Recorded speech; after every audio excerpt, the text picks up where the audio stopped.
20 чувашских школьников отправились в Нижегородскую область, где открылась вторая смена оборонно-спортивного лагеря «Гвардеец». 6-й год подряд проект по патриотическому воспитанию молодежи реализуется при поддержке полномочного представителя президента России в ПФО Михаила Бабича.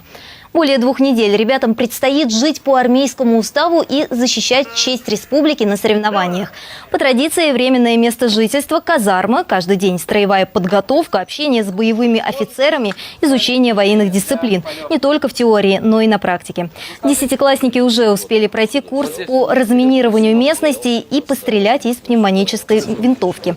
Кстати, в стрельбе нашим юноармейцам не было равных. Чувашские школьники оказались зорче своих сверстников из Удмуртии, Марии, Татарстана, Пермского края, Кировской и Нижегородской областей.